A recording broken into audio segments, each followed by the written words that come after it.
On reprend le chemin d'Emmaüs avec l'histoire d'Ismaël et Isaac. Donc, l'histoire est rapportée pour comparer avec l'histoire de Caïn et Abel, parce qu'on va voir qu'il y a plusieurs traits en commun, il y a plusieurs similitudes, puis je tiens tout simplement à vous le soulever. Donc, ça aide à comprendre finalement les événements à venir. L'histoire d'Ismaël et Isaac présente plusieurs similitudes avec celle de Caïn et Abel. Encore une fois, nous retrouvons le frère aîné qui persécute le plus jeune. Toutefois, là ne s'arrêtent pas les analogies. On va explorer ensemble les ressemblances afin de trouver des liens dans leurs histoires. En effet, il est écrit qu'Abraham eut deux fils, l'un de la femme esclave et l'un de la femme libre.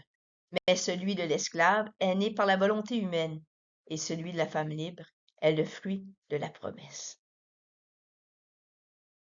Fils, comme Adam, Abraham eut deux fils en compétition. Les aînés étaient Caïn et Ismaël, et les suivants Abel et Isaac, respectivement. Charnel. Comme Caïn qui ne considérait pas les premiers fruits comme une offrande à Dieu, Ismaël est un essai charnel à répondre à la promesse de Dieu. Spirituel.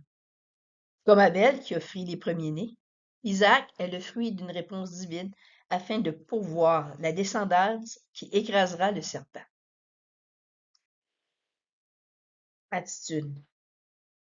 Comme Caïn, il put hériter au lieu de se réjouir pour son frère. Agar et Ismaël ont eu une attitude de mépris à l'égard de Sarai et Isaac. Vengeance. Comme Caïn qui refusa de dominer sur son ressentiment, la jalousie de la descendance d'Ismaël les conduit à faire la guerre aux Israélites, c'est-à-dire les Juifs. Substitution. Comme Caïn qui répondit avec mépris à Dieu, les fils d'Ismaël ont répondu en substituant leur version des Écritures, qui inverse Isaac pour Ismaël.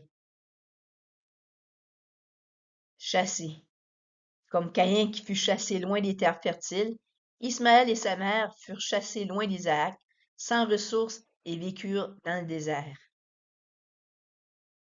Âne sauvage. Comme Caïn a été comparé à un vagabond, Ismaël a été comparé à un âne sauvage, afin de signifier son errance et sa nature conflictuelle.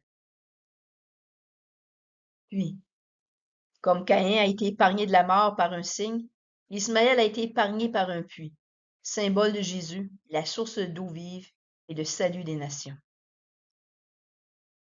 Exil. Comme Caïn a vécu éloigné de son père Adam, Ismaël a été exilé, loin de son père Abraham. Message.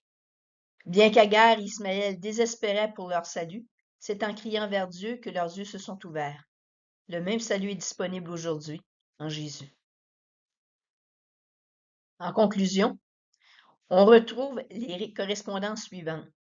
L'aîné qui persécute le plus jeune, l'homme charnel versus l'homme spirituel, la jalousie mortelle, le ressentiment voulant la substitution, chassé au désert, errance, épargné par la grâce divine et vie en exil.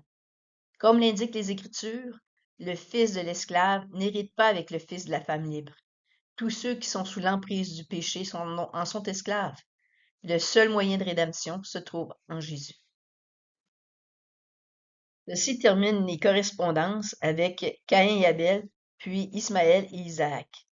Donc, on va se voir pour la prochaine vidéo, Abel et Jésus.